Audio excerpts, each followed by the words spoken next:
good evening to you. It is Saturday night in the Magic City, and welcome into the Taylor and D version of the CBS 42 College Football Saturday Wrap-Up Show, where we have an El Guapo plethora of action for you tonight.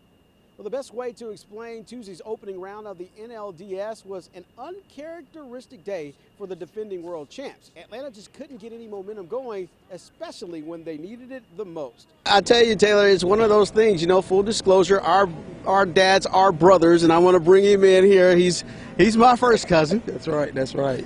How's it going, man? It's going good tonight. I know your night is going better than mine, but, you know, an emotional night for you, you know, and these guys, you have put them on your back, and this is it, the culmination of a great year and a great opportunity, and you took full advantage of it. Yeah, second-year head coach, and you win a state championship. Where does that happen? But it's just a testament of my faith.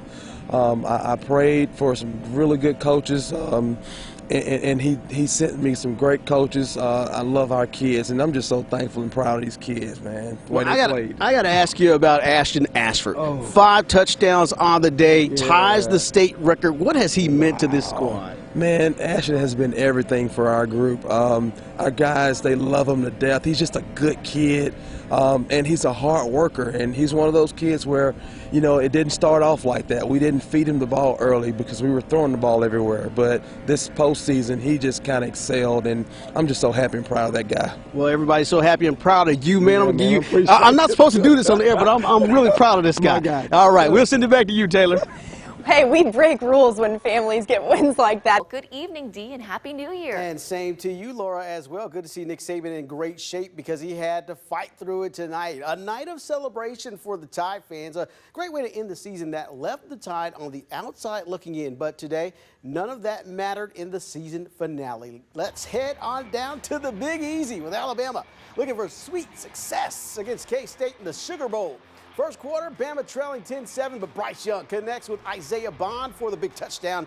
And K-State holding on to a 3-point lead. It's 10-7. Second quarter now, same score. Young connects, deep pass out to Jermaine Burton, which led to a TD just a couple of plays later, and the Tide would go up 14-10.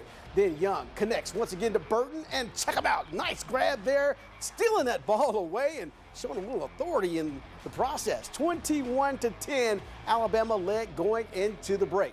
Coming out of the locker room in the third quarter, Young with a pass-action pass, drops a dime out to Ja'Cory Brooks, and oh man, Alabama starting to really roll. 28-10 at that point. Still in the third quarter, Jace McClellan with a rushing touchdown to make it 35-10.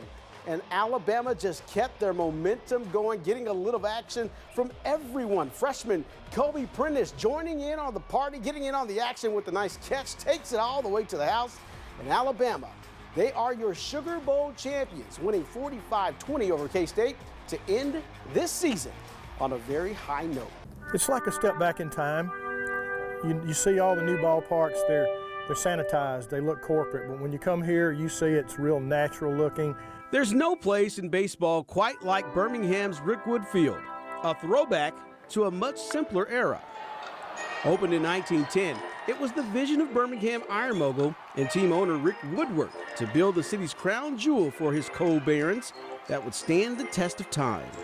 When it was built, it was one of the first concrete and steel ballparks, and it was ahead of its time. Rick Woodward got Connie Mack, one of the greatest baseball names of all, to come here and give him advice on building it. Ironically, they took a cue from America's northern steel town and modeled the ballpark after Pittsburgh's Forbes Field, built 2 years earlier in 1908. For the next 8 decades, over 180 Hall of Famers would play at Rickwood, but by the 1980s, the place had fallen on hard times. No one knew what the future was going to be. The Barons packed up and moved over to Hoover to play at the Met, leaving Birmingham's once bustling ballpark in shambles.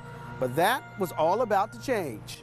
Well, a group of businessmen called the Friends of Rickwood were formed in the early 90s, and they saw that the park had gone into just a great state of disrepair, and they were looking at ways to try to keep it from getting torn down and becoming another relic in Birmingham.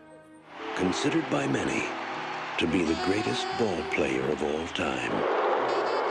But beyond. And that's when Hollywood called, giving Rickwood Field a brand new purpose, exposing Birmingham's hidden treasure on a global scale.